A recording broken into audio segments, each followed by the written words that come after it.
नमस्कार दोस्तों, स्वागत है आपका मेरे चैनल कॉमिक्स लाइफ में। शुरू करते हैं मनोज कॉमिक्स की एक और मज़ेदार कॉमिक्स, खून के रिश्ते। खून के रिश्ते, लेखक विजय कुमार वत्स, चित्रांकन दिलीप कदम, हरीश चंद्र चौहान, त्रिशूल कॉमिको। एक बार विदर्भ देश के राजा शारंगदेव शिकार खेलने के लिए कुरील वन में गए। अरे, इस बियाबान जंगल में यह लड़का क्या कर रहा है? शारंगदेव उस लड़के को अपने साथ विदर्भ देश ले आए। पिताजी महाराज, यह लड़का कौन है? बेटी, यह तुम्हारा भाई ईश्वर देव है। एक बार शारंगदेव ईश्वर देव को साथ लेकर मार्कंडे ऋषि के आश्रम में पहुंचे।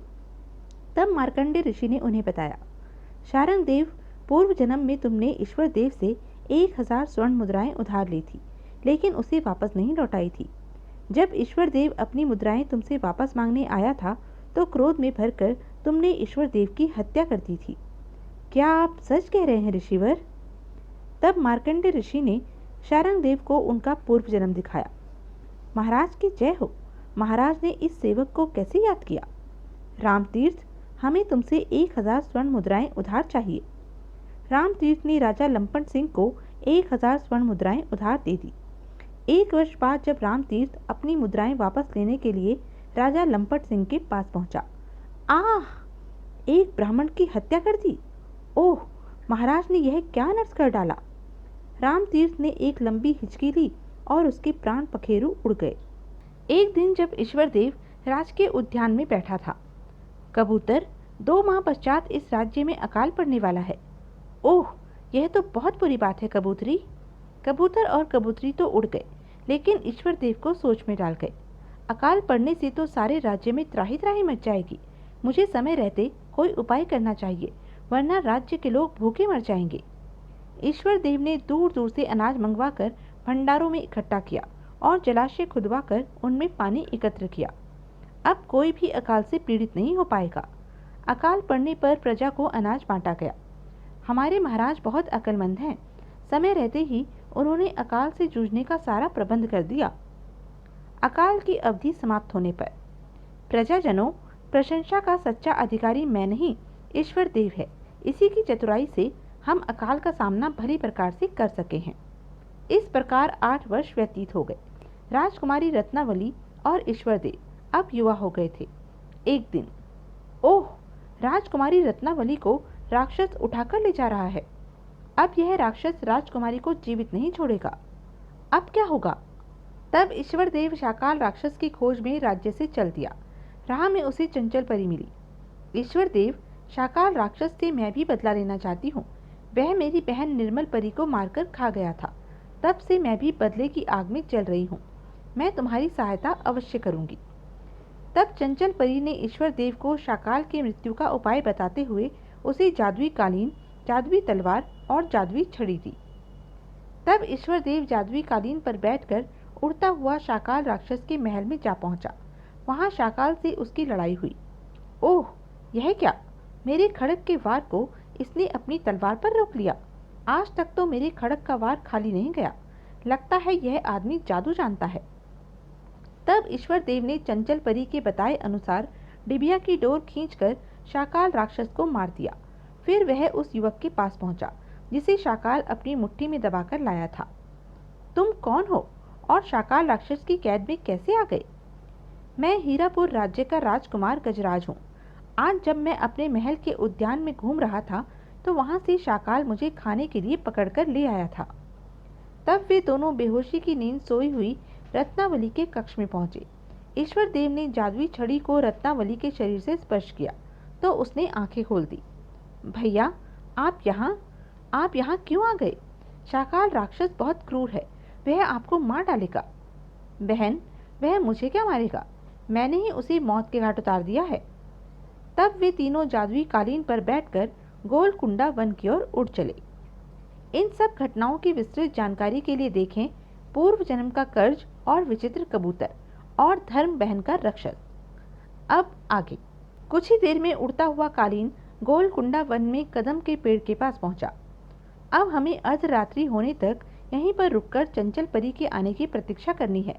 चंचल परी ने जो जादुई वस्तुएं मुझे दी थी वह चीजें उसे वापस लौटानी है। तब ईश्वर देव ने कबूतर का दिया हुआ हीरा निकाला। हीरे की दूधिया प्रकाश की किरणें सारे जंगल में फैल गई।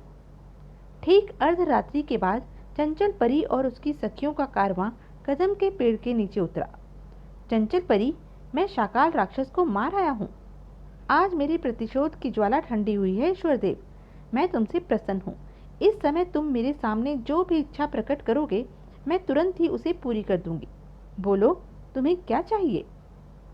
चंचल परी, मुझे अपने लिए कुछ भी नहीं चाहिए। मैं तो बस यही चाहता हूँ कि संकट की घड़ी में जिस प्रकार तुमने मेरी सहायता की थी, आगे भी तुम इसी प्रकार संकट में घिरे लोगों की सहायता करती रहना। तुम्हारे विचार तो बहुत ऊंचे हैं ईश्वरदेव। मैं तुम्हें वचन देती हूँ कि आज से प्रत्येक दीन दुखियों के संकट में काम आती रहूंगी। तत्पश्चात, चंचल परी, अब हमें अपने राज्य को वापस जाना चाहते हैं। हाँ, तुम्हारे पिता शारंग देव तुम्हारी प्रतीक्षा कर रहे होंगे। चंचल परी, हमें युवराज गजराज के लिए एक घोड़े की आवश्यकता है। इन्हें भी अपने राज्य हीरापुर जाना है। क्या आप युवराज गजराज के लिए एक घोड़ा उपलब्ध करा सकती हैं? हाँ हाँ, क्यों नहीं। तब चंचल परी ने अपनी जादुई छड़ी घुमाई। छड़ी री छड़ी, जल्दी से एक घोड़ा बना दो। दूसरे ही क्षण वहां अच्छी नस्ल का एक घोड़ा प्रकट हो गया। ईश्वर देव ने चंचल परी का आभार प्रकट किया। तब अपने अपने घोड़ों पर चढ़कर ईश्वर देव और युवराज गजराज वहां से चल पड़े। युवराज गजराज, मैं तुमसे कुछ कहना चाहता हूँ। कहिए ईश्वर देव जी, आपको मुझसे क्या कहना है? युवराज, मेरी बहन रत्नावली अब विवाह के योग्य हो गई है। मैं समझता हूँ कि आप उसे पसंद करते हैं। आपके कहने का उद्देश्य क्या है ईश्वर देव जी? युवराज, मैंने इतने स्पष्ट रूप से कहा, तब भी आप नहीं समझे।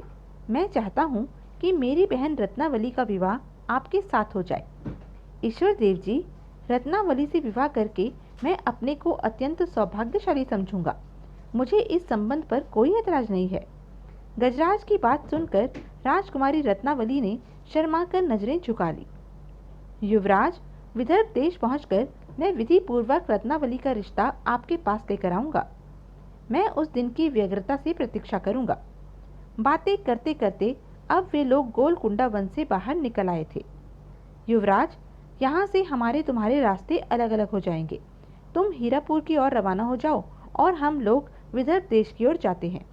अच्छा ईश्वर देव जी, विदा। दोनों ने अपने अपने घोड़े अपने राज्यों की ओर मोड़ लिए और अपने अपने राज्यों की ओर चल पड़े। ईश्वर देव जब राजकुमारी रत्नावली को शारंग देव के सामने लेकर पहुंचा। बेटी रत्नावली! पिताजी महाराज! रत्नावली दौड़कर शारंग देव की बाहों में समा गई। शारंग देव की आंखों में खुशी के आंसू छलक आए। पिताजी महाराज, अगर भैया शाकाल राक्षस के महल में न पहुंचते तो मेरा बचना मुश्किल था। इन्होंने ही मुझे नया जीवन दिया है। बेटी रत्नावली, आज ईश्वर देव ने तुम्हें बचाकर राखी की लाज रख ली है। ईश्वर देव सच्चे अर्थों में तुम्हारा भाई है। राजकुमारी रत्नावली के शाकाल की कैद से छूटकर आने की खुशी में सारे राज्य में उत्सव मनाया गया। पिताजी महाराज, इस खुशी के मौके पर मैं आपसे कुछ कहना चाहता हूँ।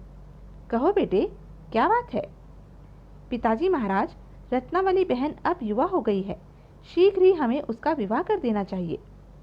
क्या सचमुच ही रत्नावली विवाह के योग्य हो गई है? हमने तो इस ओर अभी तक ध्यान ही नहीं दिया ईश्वर देव। पिताजी महाराज, रत्नावली के लिए मैंने एक सुयोग्य वर तलाश कर लिया है। बेटा, तुमने कुछ सोच समझकर ही रत्नावली के लिए वर तलाश किया होगा, लेकिन फिर भी यह तो बताओ कि वह कौन है? पिताजी महाराज, हीरापुर राज्य के युवराज गजराज सिंह के साथ मैं रत्नावली का विवाह करना चाहता हूँ। तब ठीक है, हम आज ही दूत को हीरापुर भेजकर रत्नावली के विवाह का प्रस्ताव वहां भेजते हैं। शारंग देव ने उसी समय दूत को बुलाया और उसे सारी बात समझाई। तत्पश्चात उसे हीरापुर जाने का आदेश दिया। शारंग देव का दूत हीरापुर राज्य पहुंचकर वहां के राजा के पास पहुंचा। महाराज की जय हो। विदर्भ देश के राजा शारंग देव ने अपनी पुत्री रत्नावली के विवाह का प्रस्ताव युवराज गजराज सिंह के लिए भेजा है। क्या आपको यह प्रस्ताव स्वीकार है? हमें यह प्रस्ताव स्वीकार करके प्रसन्नता होगी दूत। जाओ, राजा शारंग देव से जाकर कहो कि वे विवाह की तैयारियां प्रारंभ कर दें। और तब शुभ मुहूर्त में राजकुमारी रत्नावली और युवराज गजराज का पाणी ग्रहण संस्कार हो गया। भगवान, मेरी बहन का सुहाग अजर अमर रहे, उसे मेरी भी उम्र लग जाए। आंसू भरी आंखों से ईश्वर देव और शारंग देव ने राजकुमारी रत्नावली को युवराज गजराज के साथ विदा किया। इस विवाह को हुए पूरा 1.5 वर्ष व्यतीत हो गया। ईश्वर देव अब राज्य कार्य में भी शारंग देव का हाथ बटाने लगा। एक दिन शारंग देव उससे बोले, ईश्वर देव, बहुत दिन हो गए, हम आखेट करने के लिए वन में नहीं गए। शुभ कार्य में देरी कैसी पिताजी महाराज, आप आज ही आखेट करने के लिए वन में चले जाइए। ठीक है, लेकिन हमारी अनुपस्थिति में तुम्हें राज्य का संचालन करना होगा। आपकी आज्ञा शिरोधार्य है पिताजी महाराज। शारंग देव उसी समय आखेट करने के लिए वन की ओर चल दिए। वन में पहुंचकर शारंग देव ने जानवरों का खूब आखेट किया जब वह एक हिरन का पीछा कर रहा था। आश्चर्य है, इस जंगल में ऐसी अनुपम सुंदरी कौन है यह? शारंग देव मंत्रमुग्ध सा उस सुंदरी की ओर देखता रह गया। फिर वह हिरन का पीछा करना भूलकर उस सुंदरी के पास पहुंचा। सुंदरी, कौन हो तुम? क्या तुम रास्ता भूल गई हो? तुम्हारे माता पिता कहाँ हैं? चलो, मैं तुम्हें तुम्हारे घर पहुंचा दूं। शारंग देव की बात सुनकर वह सुंदरी फूट फूट कर रोने लगी। अरे रे, यह क्या, तुम तो रोने लगी। रो मत और मुझे बताओ कि बात क्या है। यह सुनकर सुंदरी को कुछ ढाढ़स सा बंधा। वह आंसू पोंछते हुए बोली, मैं स्वर्गलोक की अप्सरा वसुंधरा हूँ। तुम स्वर्गलोक की अप्सरा हो, लेकिन तुम धरती पर कैसे आई? हम कुछ अप्सराएं रथ में बैठकर पृथ्वी लोक पर विचरण करने के लिए आई थी। न जाने मेरी साथी अप्सराओं को क्या सूझा कि वे मुझे पृथ्वी पर ही छोड़कर रथ में बैठकर स्वर्गलोक को उड़ गई। अरे, यह तो तुम्हारे साथ बड़ा अन्याय हुआ। अब तुम स्वर्गलोक को कैसे जाओगी? हमारे यहाँ यह नियम है कि यदि स्वर्गलोक का कोई भी निवासी यदि भूल से भी पृथ्वी पर रह जाता है तो उसे दोबारा स्वर्ग में प्रवेश नहीं करने दिया जाता है। इसलिए अब स्वर्गलोक में मेरे वापस जाने का तो कोई सवाल ही नहीं उठता है। यह सुनकर शारंग देव, यह उचित अवसर है। अप्सरा वसुंधरा को अपने साथ विदर्भ देश ले चल और वहां जाकर इससे विवाह कर लेना। ऐसी सुंदर स्त्री को मेरी महारानी के रूप में देखकर लोग मेरे भाग्य पर ईर्ष्या करने लगेंगे। तब वसुंधरा, जो हो गया सो हो गया, अब रो नहीं। यहाँ पृथ्वी पर तुम किसी से परिचित नहीं हो, इसलिए तुम चाहो तो मेरे साथ मेरे राज्य चल सकती हो। ऐसा कैसे हो सकता है? क्यों, इसमें बुराई भी क्या है? मैंने सुना है कि पृथ्वी निवासी पराई स्त्री और पराये पुरुष के रिश्ते को संदेह की नज़र से देखते हैं। मैं भी तुम्हारे लिए पराई स्त्री हूँ, तब मैं भला तुम्हारे साथ कैसे जा सकती हूँ? सुनो वसुंधरा, मैं विदर्भ देश का राजा शारंग देव हूँ। मैं विदर्भ देश जाकर तुमसे विवाह कर लेने का वचन देता हूँ। वहाँ तुम विदर्भ देश की महारानी बनने के साथ साथ मेरे हृदय की राजरानी भी बनकर रहोगी। ठीक है, तब मैं तुम्हारे साथ विदर्भ देश चल सकती हूँ। तब प्रसन्न मन से शारंग देव वसुंधरा को साथ लेकर उसी समय विदर्भ देश को वापस लौट पड़ा। तो यह थी अब तक की कहानी।